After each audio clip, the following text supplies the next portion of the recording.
అన్నదాత అన్నదాత మీ అన్నదాత చెమటోడ్చి ఆహారాన్నందించే రైతన్న అనునిత్యం నీ కండదండగా నిలిచే నేస్తం ఎవరన్నా అన్నదాత అన్నదాత మీ అన్నదాత.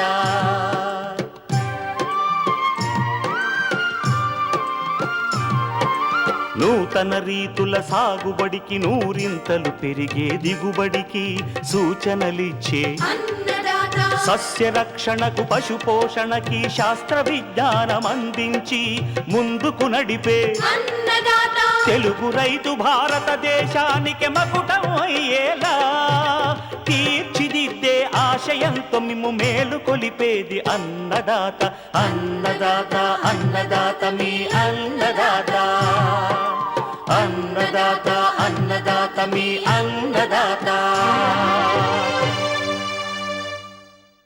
అన్నదాత ప్రేక్షకులకు నమస్కారం. ఈనాటి ముఖ్యాంశాలు: మినుమును నష్టపరుస్తున్న చీడపీడలు, సస్యరక్షణ చర్యలు,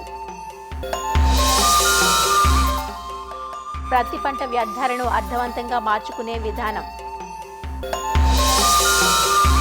పశుపోషకుల పాలిట కల్పతరువు అజొల్లా పెంపక విధానంలో మెలకువలు, ఇంకా జై కిసాన్ వ్యవసాయ సమాచారం.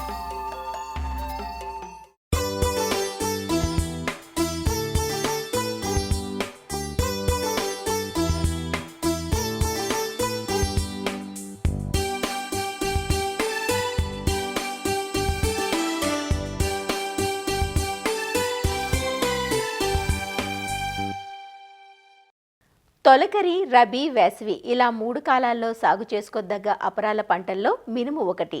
మినుమును ఉభయ తెలుగు రాష్ట్రాల్లోనూ సాగు చేస్తూ ఉంటారు. మార్కెట్లో పెరుగుతున్న డిమాండ్తో ఏటికేటికి మినుము సాగు విస్తీర్ణం పెరుగుతూ వస్తోంది. పైరు ప్రస్తుతం పూత, పిండి దశలో ఉంది.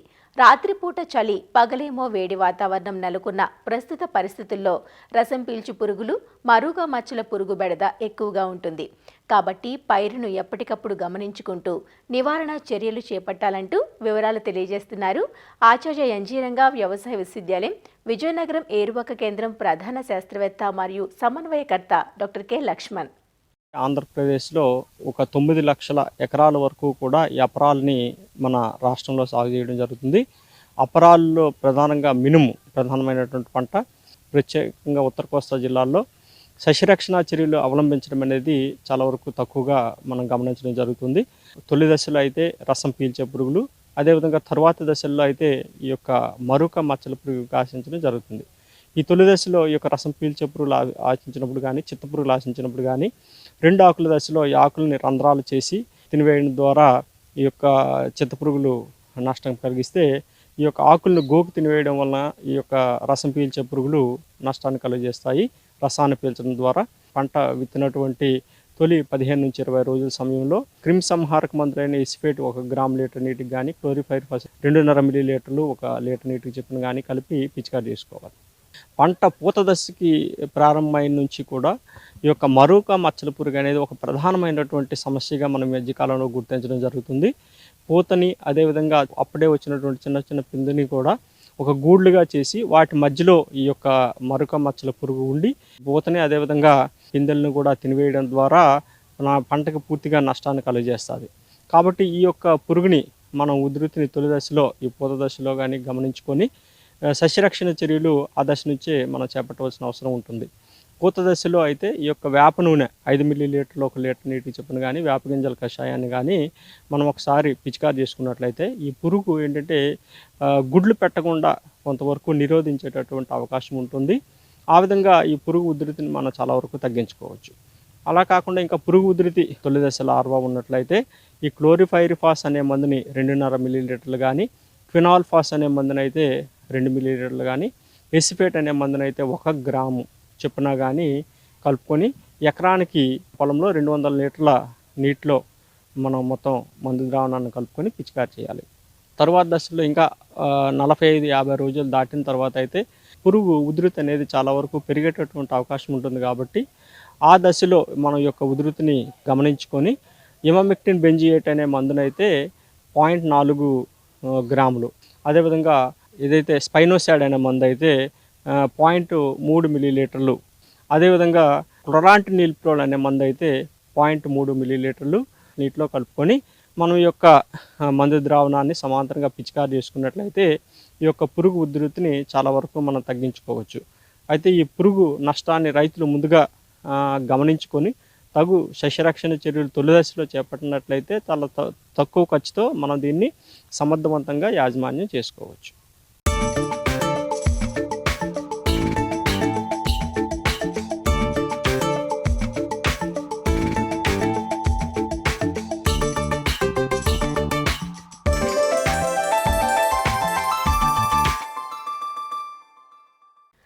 రైతుకు పంటలు పండించడం ఒక ఎత్తు అయితే పంట పూర్తయిన తర్వాత వాటి వ్యర్థాలను భూమిలో కలపడం మరొక ఎత్తు.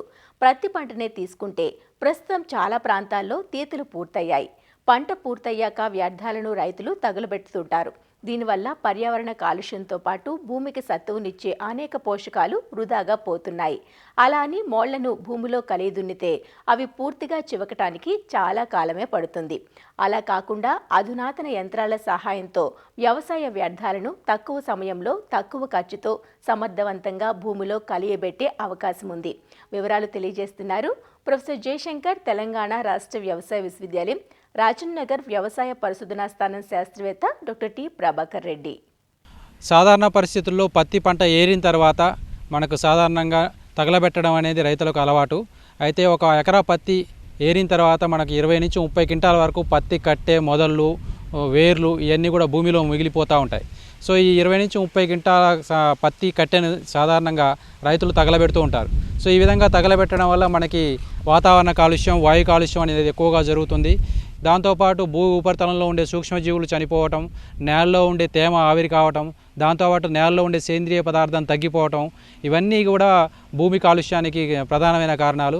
సో ఇలాంటి పరిస్థితుల్లో మనకి ఈ పత్తి ఏరిన తర్వాత మిగిలిపోయిన కట్టెను తగలబెట్టకుండా ఎలాంటి యాజమాన్య పద్ధతులు పాటించాలి అనేది ముఖ్యంగా గమనించినట్లయితే మనకు ఈ కాటన్ ష్రెడ్డర్ అనే పరికరం ప్రస్తుతం అందుబాటులో ఉంది. ఈ పరికరం ద్వారా ముఖ్యంగా 1 ఎకరా పొలంలో 1 గంటలో ఈ పత్తి కట్టెనంతా కూడా ముక్కలు ముక్కలుగా చేసి అవకాశం ఉంటుంది. సో ఈ విధంగా ముక్కలు ముక్కలుగా చేసిన తర్వాత దీన్ని గుంటక ద్వారా లేదా రెక్కల నాగలి లేదా దంతె నాగలి ద్వారా లోతు దుక్కి చేసి తర్వాత రోటోవేటర్ కొట్టడం ద్వారా ఈ విధంగా ముక్కలు ముక్కలైన ఈ పత్తి కట్టెనన్నీ కూడా భూమిలో దున్నుకునే అవకాశం ఉంటుంది. సో ఈ విధంగా భూమిలో దున్నిన తర్వాత మనకు ముఖ్యంగా ఈ పత్తి కట్టెని మురిగిపోయేటట్టు చేయడానికి మనకి ఏదైతే ఈ జీవశిలీంద్ర నాశనలు ట్రైకోడర్మా కానీ, అంటే తొందరగా కుళ్ళిపోయే సూక్ష్మజీవులు కానీ, లేదంటే వేస్ట్ కంపోజర్ లాంటి ఈ యొక్క సూక్ష్మజీవుల కల్చర్ల ద్వారా ముక్కలు ముక్కలుగా చేయబడిన పత్తి కట్టెను అనేది మనకు భూమిలో కుళ్ళేటట్టు చేసుకునే అవకాశం ఉంటుంది. తర్వాత మనకి ముక్కలు ముక్కలుగా చేసిన పత్తి కట్టెని మనం వర్మి కంపోస్ట్ తయారు చేయడం ద్వారా కూడా ఈ సేంద్రియ ఎరువుగా తయారు చేసుకునే అవకాశం ఉంటుంది. ముఖ్యంగా ఈ ముక్కలైన పత్తి కట్టెను మనం యొక్క తొట్టలోకి తీసుకొని మనం వానపాములు వదిలి మనం ఒక 60 రోజుల్లో ఈ పత్తి కట్టె నుంచి మనము వర్మి కంపోస్ట్ తయారు చేసుకోవచ్చు వానపాముల ద్వారా. సో ఈ విధంగా తయారు చేయబడిన పత్తి కట్టె నుంచి తయారు చేయబడిన వర్మి కంపోస్ట్లో పోషకాలు అనేది చాలా ఎక్కువగా ఉండడం జరుగుతుంది. దీనివల్ల నేలలో సేంద్రియ పదార్థం పెరుగుతుంది. ఇంకొకటి ఈ భూమిలో ఉండే రసాయన ఎరువుల యొక్క వినియోగ సామర్థ్యం అనేది ఎక్కువగా ఉండే అవకాశం ఉంటుంది. దీంతోపాటు మనము ఈ పత్తి పెంచడానికి అంటే ఒక కింటా పత్తి పెంచడానికి మనకు సాధారణంగా 4 కిలోల నత్రజని, 2 కిలోల భాస్వరం, 3 కిలోల పొటాషియం వరకు అవసరం అవుతుంది. సో ఈ విధంగా ఉపయోగపడిన రసాయన ఎరువులు అన్నీ కూడా మనం తగలబెట్టడం వల్ల వాతావరణాలు కలిసిపోయే అవకాశం ఉంటుంది. సో అలా కాకుండా ఇవన్నీ కూడా మనము భూమిలో కలిగి ఉండటం వల్ల మనం ఏదైతే రసాయన ఎరువులు ఉపయోగించి మనము పత్తిని పెంచుతామో ఆ రసాయన ఎరువులు అన్నీ కూడా మళ్ళీ భూమిలోకి చేరటం వల్ల మనకి ఈ రసాయన ఎరువుల యొక్క నష్టం అనేది తగ్గించుకునే అవకాశం ఉంటుంది. దాంతోపాటు మనకు తర్వాత వేసుకునే పంటకు 20% వరకు కూడా రసాయన ఎరువుల మోతాదును తగ్గించుకునే అవకాశం ఉంటుంది. సో ఈ విధంగా మనం సేంద్రియ పదార్థాన్ని భూమిలో కలిగి ఉండటం వల్ల నేలలో నీటిని పట్టి ఉంచే శక్తి పెరుగుతుంది. దాంతోపాటు మనకి యొక్క సూక్ష్మజీవుల సంఖ్య పెంచుకునే అవకాశం ఉంటుంది. దాంతోపాటు నేల యొక్క భౌతిక లక్షణాలు మెరుగుపడి మనకి వివిధ రకాలైన పోషకాలు అందుబాటులోకి వచ్చే అవకాశం ఉంటుంది. సో దీని ద్వారా మనకు నేల యొక్క పోషక స్థాయిని పెంచుకోవచ్చు. దాంతోపాటు భౌతిక లక్షణాలు పెంచుకోవడం ద్వారా తర్వాత వేసుకునే పంటకు రసాయన ఎరువుల మోతాదు తగ్గించుకొని మన యొక్క దిగుబడిని కూడా అధికంగా పెంచుకునే అవకాశం ఉంటుంది.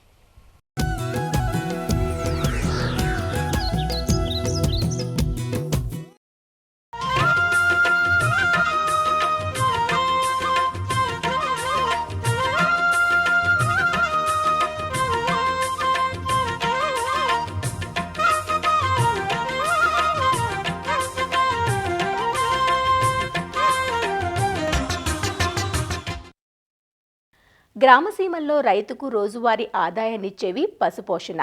గతంలో రైతు తమకున్న భూమిలో కొంత భూమిని పశువుల మేతకు కేటాయించేవారు. కానీ ఇప్పుడు ఆ పరిస్థితులు లేవు. వ్యవసాయం వ్యాపారంగా మారుతున్న ప్రస్తుత తరుణంలో పశువుల మేతకు కష్టకాలం వచ్చింది. ఏడాదంతా పచ్చి మేత అందించలేక అధికంగా దానాపై ఆధారపడాల్సి రావడంతో లాభదాయకంగా ఉన్న పాడి పరిశ్రమ కాస్త నష్టాల బాటలో పయనిస్తోంది. ఈ పరిస్థితుల్లో కారు చీకటిలో కాంతి పుంజంలా కొంతవరకు పోషణ అవసరాలను తీరుస్తోంది అజొల్లా. ఏమిటి అజొల్లా? పెంపకం ఎలా? పశువులకు దీన్నెలా అందించగలం? పశువుల మేత అవసరాలను ఇదెలా తీర్చగలదు అనేదిగా మీ సందేహం? అయితే ఈ కథనం మీకోసమే, చూడండి.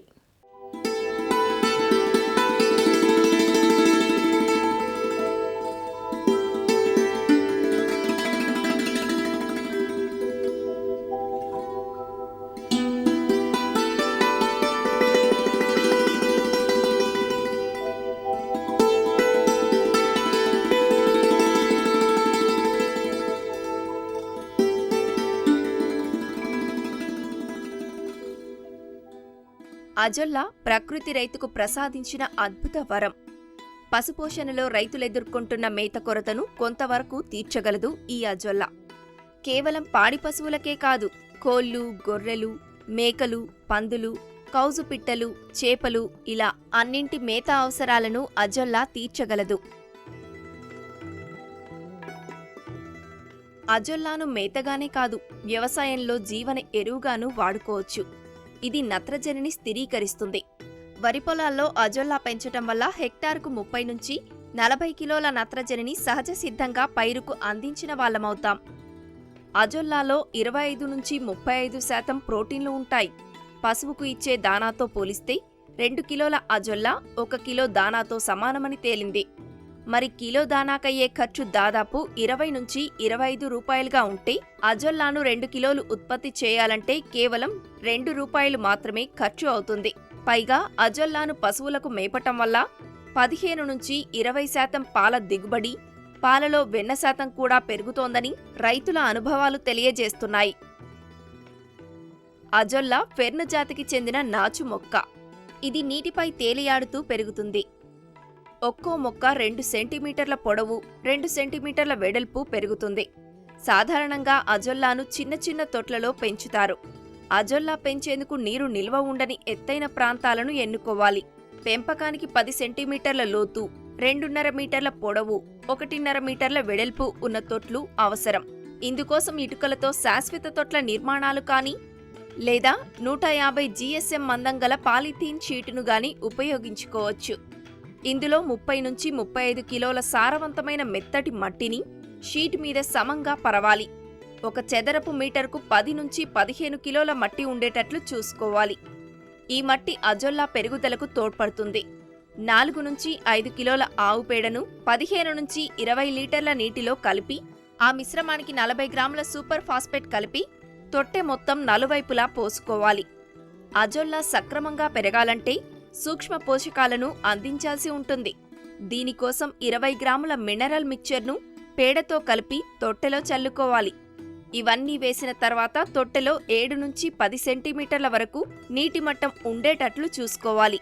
ఇప్పుడు 1.5 కిలోల తాజా అజొల్లా మూల విత్తనాన్ని తీసుకుని తొట్టంతా సమంగా పడేటట్లు వెదజల్లాలి. దీనిపై మంచినీటిని కొద్ది కొద్దిగా చిలకరిస్తే తిరగబడిన మొక్కలు తిరిగి పైకి తేలుతాయి.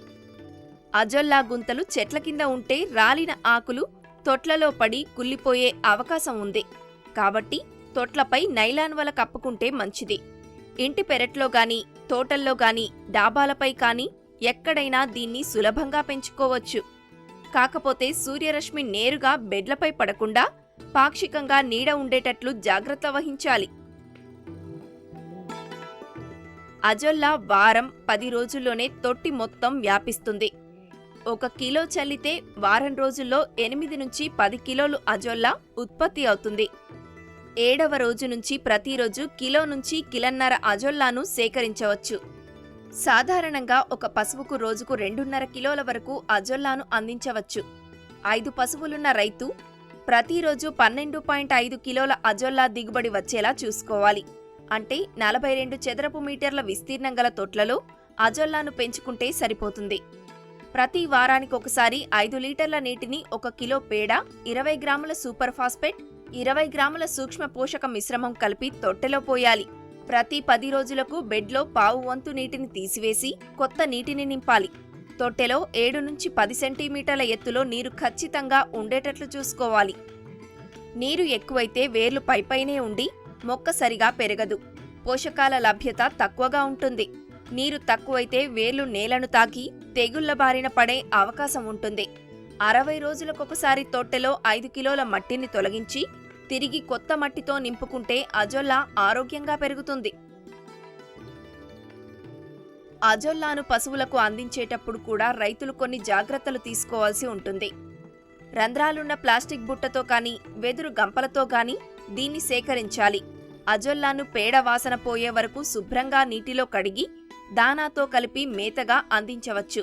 మొదట్లో కొద్ది కొద్దిగా పశువులకు అలవాటు చేసి అటుపై 1:1 నిష్పత్తిలో దానాతో కలిపి వాడుకుంటే రైతుకు ఖర్చు తగ్గటమే కాకుండా అధిక పాల దిగుబడి పొందే అవకాశం ఉంది. సాధారణంగా పశువుల్లో ప్రతి 5 లీటర్ల పాల ఉత్పత్తికి 2 కిలోల దానాను వాడుతుంటాం. అజొల్లాను 2 కిలోలు ఇచ్చినట్లయితే 1 కిలో దానా తగ్గుతుంది. అంటే నెలకు 600 నుంచి 800 రూపాయల దానా ఖర్చు తగ్గుతుంది. పైగా 20% పాల దిగుబడితో పాటు వెన్న 1% పెరిగినట్లు పరిశోధనలు నిరూపిస్తున్నాయి. ఇవన్నీ లెక్కేసుకుంటే ఒక్కో పశువు నుంచి నెలకు 1500 రూపాయల వరకు రైతుకు అదనంగా ఆదాయం లభిస్తుంది. అజొల్లా విత్తనాన్ని తోటి రైతుల నుంచి లేదా పరిశోధనా స్థానాలు, కృషి విజ్ఞాన కేంద్రాల వద్ద నుంచి రైతులు సేకరించవచ్చు. చూశారుగా అజొల్లా వల్ల ఎన్ని ఉపయోగాలో. పెంపకానికి మీరు సిద్ధమవుతున్నారా?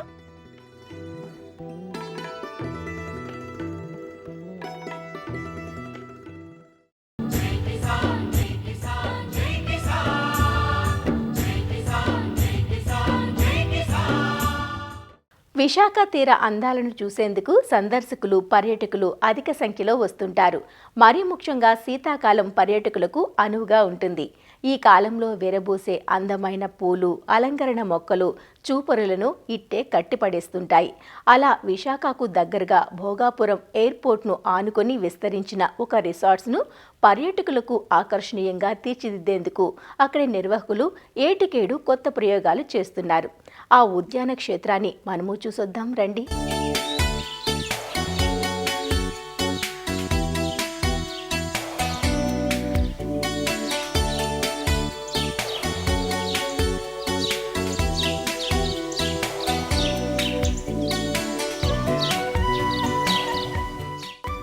వర్ణశోభిత రంగుల్లో వికసించిన ఈ పూలను చూస్తే కంటికి పండుగలా ఉంది కదూ. శీతాకాలంలో పుష్పించే పెటూనియా ఇంద్రధనస్సు రంగుల్లో కనిపిస్తుందిక్కడ.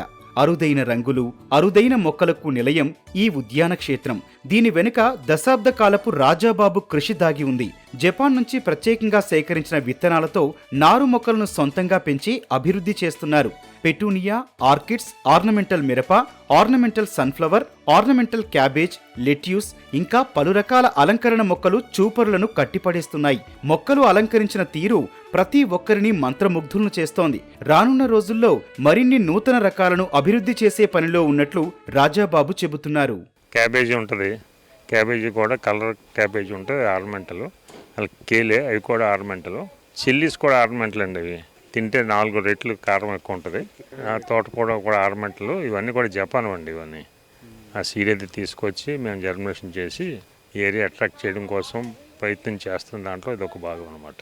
మనం పెట్టినట్లో ఎక్కువ చిల్లీస్ అండి, కలర్ చిల్లీస్. అంటే రెడ్ చిల్లీ ఉంటుంది, ఎల్లో చిల్లీ ఉంటుంది, బ్లూ చిల్లీ కూడా ఉంటుంది. ఇవన్నీ ఆర్నమెంటల్ చిల్లీస్. అలా క్యాబేజీ దగ్గరకు వచ్చేటప్పుడు కూడా మీ రెగ్యులర్ క్యాబేజీ కాకుండా అవి కూడా ఆర్నమెంటల్ క్యాబేజీస్ అనమాట. అందులో కూడా 3-4 కలర్స్ ఉంటాయి. ఇవన్నీ చూడడానికి, ఎంజాయ్ చేయడానికి గ్రీన్తో పాటు రెగ్యులర్గా చూస్తుంటారు చిల్లీస్. ఇక్కడ బ్లూ చిల్లీ చూసేటికి సరదా పడతారు అనమాట. సేమ్ జర్మినేషన్ అది కూడా సేమ్ ప్రొసీజర్ అదే ఉంటుంది. కానీ చిల్లీస్కి వచ్చేటప్పటికి 3 to 4 times కారంగా ఉంటాయి. ఆల్మోస్ట్ ఉంటాయండి, ఆల్మోస్ట్ ఎక్సెప్ట్ రైనీ సీజన్ తప్ప మిగిలిన టైంలోనే ఉంటాయి. దీనికి వేరే పారామీటర్స్ ఉంటాయి. ఆ పారామీటర్స్ అన్నీ కూడా మా దగ్గర ఉంటాయి. అవన్నీ మెయింటైన్ చేస్తాం. ఇవన్నీ కూడా మా రిసార్ట్ ఏరియా అంతా కూడా ఏ ఏరియాలో అయితే గెస్ట్స్, టూరిస్టులు తిరుగుతూ ఉంటారో వాళ్ళ విజన్కి పనికొచ్చేలాగా అక్కడ ఉన్న కలర్ కాంబినేషన్ ప్రకారంగా డెవలప్ చేస్తాం. ఫీస్ట్ ఫర్ ద ఐస్ అనమాట. అంటే కొన్ని ఎలా ఉంటాయంటే బ్లూ అనుకోండి, వైట్ అనుకోండి, బాగా దూరంగా ఉన్నా సరే రీడ్ చేయగలుగుతారు. కొన్ని కలర్స్ ఉంటాయి, రెడ్ ఒకటి, ఆ కలర్స్ ఏంటంటే బ్లర్ అయిపోతాయి. అవి గెస్ట్ దగ్గరలో ఉన్న ఏరియాస్లో డిజైన్ చేస్తాం. తప్పకుండా చాలా బాగా ఎంజాయ్ చేస్తుంది. అందువల్లనే ఊరికి గంటం పావు దూరం ఉన్నా సరే వచ్చి రిసార్ట్ని ఎంజాయ్ చేస్తున్నారు. చాలా బాగుంటుందండి. మీరు తైవాన్ తీసుకోండి, లేకపోతే సౌత్ ఈస్ట్ ఏషియా అంతా కూడా చాలా ఇటువంటి రిసార్ట్లే బాగా డెవలప్ అయ్యి ఉన్నాయి. మనం కూడా ఈ ఏరియాలో ఇప్పుడిప్పుడే స్టార్ట్ అవుతుంది, ఇంకా నెక్స్ట్ లెవెల్కి వెళ్తుంది. నాగర్ కర్నూలు జిల్లా పాలెం కృషి విజ్ఞాన కేంద్రం ఆధ్వర్యంలో జాతీయ వ్యవసాయ పరిశోధన సంస్థ సహకారంతో రైతులకు ఉచిత మినుము విత్తన పంపిణీ జరిగింది. పప్పు దినుసుల ఉత్పత్తిని పెంచే కార్యక్రమంలో భాగంగా మినుము విత్తనాలను రైతులకు అందించినట్లు కేవీకే అధికారులు తెలియజేశారు. జిల్లాలోని సుమారు 700 మంది రైతులకు ఒక్కో రైతుకు 6 కిలోల చొప్పున విత్తనాలను అందించినట్లు వివరించారు.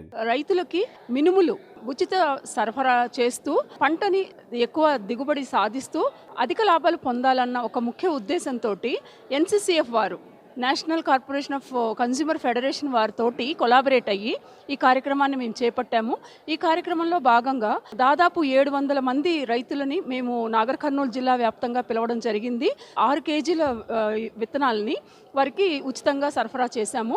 ఇది వారు వేసుకొని వారికి వచ్చిన పంటని తర్వాత పొరుగు రైతులకి ఇచ్చి ఈ విధంగా పప్పు ధాన్యాల యొక్క కవరేజీని పెంచాలి అని, ఈ నాగర్ కర్నూలు జిల్లాలో వీటన్నిటిని ఎక్కువ చేయాలి, విస్తీర్ణాన్ని పప్పు దినుసుల విస్తీర్ణాన్ని మనం ఎక్కువ చేయాలి అన్న ఒక ముఖ్య ఉద్దేశంతో ఈ కార్యక్రమాన్ని చేపట్టడం జరిగిందండి. NCCF national cooperative consumers federation వాళ్ళు పప్పు దినుసుల పంట నాణ్యత, తర్వాత పప్పు దినుసుల్ని ఎక్కువగా రైతులలోకి తీసుకెళ్లాలా, పప్పు ధాన్యాలను ప్రాచుర్యంలోకి తీసుకురావాలనే కార్యక్రమంలో భాగంగా రైతులకు ఈ MBG 1070 అనే రకాన్ని ఉచితంగా సరఫరా చేయడం జరిగింది. ఆర్ఆర్ఎస్ పాలెంలో ఏర్పాటు చేసినటువంటి ఈ మినుము విత్తనాల సరఫరా కార్యక్రమము మనం ఏర్పాటులో పాల్గొనడం జరిగింది. ఇది మన జిల్లాకు చాలా ముఖ్యమైన కార్యక్రమము. పప్పు దినుసుల విస్తీర్ణం అనేది ప్రతి సంవత్సరం తగ్గిపోతుంది. రైతులకు లాభం పొందాలంటే పప్పు దినుసుల పంటలు పండించడం చాలా అవసరం. అందులో కూడా మినుముకు మంచి రేటు ఉంది. బయట మనకు 9,000 వరకు కూడా మంచి రేటు వస్తుంది, కానీ విస్తీర్ణం తగ్గుతుంది. మరి రైతు సోదరులకు ఈ యొక్క అవకాశాన్ని వినియోగించుకుని వాళ్ళు ఈ యొక్క పంటను పండించి లాభాలు పొందాల్సిందిగా కోరుకున్నాను. మరిన్ని విభిన్న అంశాలతో రేపటి అన్నదాతలో మళ్ళీ కలుసుకుందాం. నమస్కారం. అన్నదాతలు తమ సందేహాలు, సమస్యలను 1800-425-4085 టోల్ ఫ్రీ నంబర్లో ఉదయం 10 నుంచి 11 గంటల మధ్య పని దినాలలో సంప్రదించగలరు. ఈ కార్యక్రమాన్ని యూట్యూబ్లో www.youtube.com/అన్నదాత ఈటీవీ లింక్ ద్వారా వీక్షించవచ్చు.